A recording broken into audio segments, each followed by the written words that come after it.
Akwụkwọ Deuteronomy isi nke 24.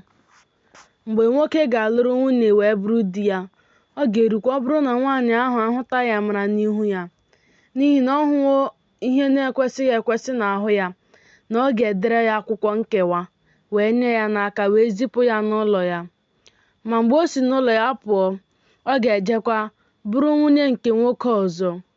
Ma a sị na nwoke nke ikpeazụ ahụ akpọ ya asị, dekwara ya akwụkwọ nkewa, wee nye ya n'aka, wee zipụ ya n'ụlọ nna ya, maọbụ mgbe nwoke nke ikpeazụ ahụ ga-anwụ, bụ nke lụtara ya n'onwe ya na nwunye di mbụ ya, nke zipụrụ ya, apụghị ịkpọghachi ya ọzọ ịbụrụ ya nwunye mgbe e merụsịrị ya, n'ihi na ihe arụ ka ọ bụ n'ihu Jehova.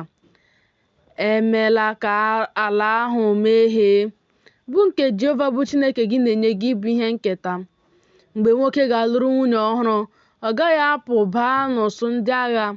Mmadụ agaghị agabiga ruo ebe ọ nọ banyere ihe ọbụla. Onye pụrụ n'ofufe ala ka ọ ga-abụ n'ụlọ ya otu afọ. Ọ ga-emekwa ka nwunye ya nke ọ lụworo ṅụrịa ọṅụ. Mmadụ agaghị ewere nkume igwe nri maọbụ aka nkume n'ihe ibe, n'ihi na ndụ mmadụ ka onye ahụ na-ewere n'ihe ibe. Mgbe a ga-ahụ onye ọbụla ka ọ na-ezu mmadụ n'ohi sitere n'ụmụnne ya, sitere n'ụmụ Izrel, wee na-eme ya dị ka ohu maọbụ ree ya, onye ohi ahụ ga-anwụkwa. I wee kpochapụ ihe ọjọọ ahụ n'etiti gị. Lezie onwe gị anya n'ihe otiti ekpenta, ilezi anya nke ọma na ime dịka ihe nne si dị, nke ndị nchụaja bụ ndị Livayị ga-ezi unu, dịka m nyere ha iwu. Otu a ka unu ga-elezi anya ime. Cheta ihe ahụ nke Jehova bụ Chineke gị mere Miriam n'ụzọ mgbe unu siri n'Ijipt pụta.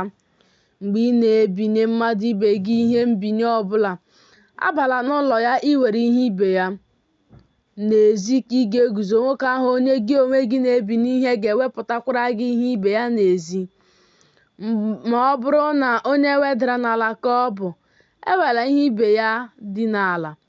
Ị ghaghị ịnyeghachi ya ihe ibe ahụ mgbe anyanwụ na-ada, ka o wee dina ala n'uwe ya, wee gọzie gị.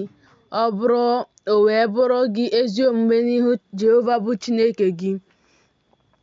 Emegbula onye e goro ọrụ, nke bụ onye wedara n'ala na ogbenye, ma o sitere n'ụmụnne gị, maọbụ na o sitere na ndị ọbịa gị ndị nọ n'ala gị n'ime ọnụ ụzọ ama gị ọbụla.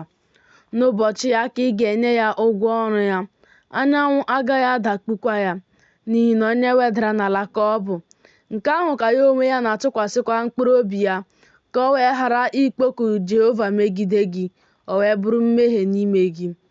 Agaghị eme ka ndị bụ nna nwụọ n'ọnọdụ ụmụ ha. Agaghị emekwa ka ụmụ nwụọ n'ọnọdụ ndị bụ nna ha. A ga-eme ka ha nwụọ onye ọbụla n'ime mmehie nke aka ya. Ewezugala ikpe ọbịa bụ nwa mgbei. Ewerekwala uwe nwaanyị di ya nwụrụ n'ihe ibe. Ma ị ga-echeta na ohu ka ị bụrị n'Ijipt. Jehova bụ Chineke gị wee gbapụta gị n'ebe ahụ. N'ihi nke a ka m na-enye gị iwu ime ihe a. Mgbe ị na-ewe ihe ubi n'ubi gị, wee chọzọọ ukwu ọka n'ubi, ejeghachila iweta ya.